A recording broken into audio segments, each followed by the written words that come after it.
আমি মাদ্রাসাতে পড়তাম। মাদ্রাসা ছুটি হলে হুজুরে বলছে রুমটা ঝাড়ু দিয়ে দেখতাম, তারপরে দরজাটা লাগাই লাইছে। মাদ্রাসা, যেখানে বাবা মা তাদের সন্তানের ভবিষ্যৎ গড়তে পাঠায়, সেই জায়গাটাই যদি হয়ে যায় সর্বনাশের কেন্দ্র, তাহলে কাকে বিশ্বাস করবেন আপনি? নেত্রকোনার মদন একটা ছোট্ট মাদ্রাসা, আর সেই মাদ্রাসার ভেতরে ঘটে গেছে এমন এক ঘটনা যা শুনলে গা শিউরে উঠবে। শিশুটি এখনো ঠিকমতো বয়সন্ধিতেই পা দেয়নি, কিন্তু তার শরীরে দেখা গেল অস্বাভাবিক পরিবর্তন। পরিবার প্রথমে ভাবল হয়তো সাধারণ কিছু, কিন্তু না, বাস্তবটা ছিল অনেক বেশি ভয়ঙ্কর। ডাক্তার যা বললেন তা শুনে স্তব্ধ হয়ে যায় সবাই। এই ছোট্ট মেয়েটি গর্ভবতী। ভাবতে পারেন, একটা নিষ্পাপ শিশু, তার শরীরে আরেকটা প্রাণ। কিন্তু কে করল এই জঘন্য কাজ? তদন্তে উঠে আসে চাঞ্চল্যকর তথ্য।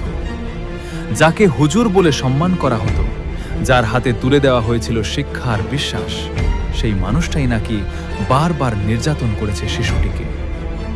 অভিযোগ উঠেছে মাদ্রাসার শিক্ষক আমানুল্লাহ সাগরের বিরুদ্ধে। শিক্ষক নয়, সে যেন এক নেকড়ে। শিশুটির মা তখন সিলেটে কাজ করেন। জীবিকার তাগিদে দূরে থাকতে হয় তাকে, আর সেই সুযোগটাই নেয় এই বিকৃত মানসিকতার মানুষ। নানির কাছে থাকা এই মেয়েটি প্রতিদিন যেত মাদ্রাসায়, আর প্রতিদিনই চলত নীরব অত্যাচার।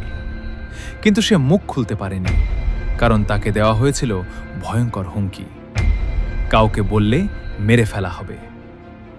একটা শিশু ভয়ে আতঙ্কে সব সহ্য করেছে, শেষ পর্যন্ত শরীরই ফাঁস করে দেয় সব গোপন সত্য। পুরো এলাকায় নেমে আসে ক্ষোভ আর আতঙ্ক।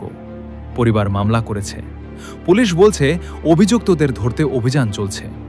কিন্তু প্রশ্ন হচ্ছে, এটা কি একদিনের ঘটনা, নাকি এরকম আরো অনেক ঘটনা লুকিয়ে আছে আমাদের চারপাশে?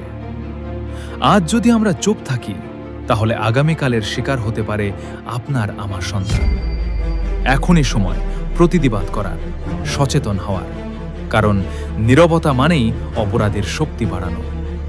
এই ঘটনার বিচার হোক, দোষীদের সর্বোচ্চ শাস্তি হোক, এই দাবিতেই সোচ্চার হোক পুরো দেশ।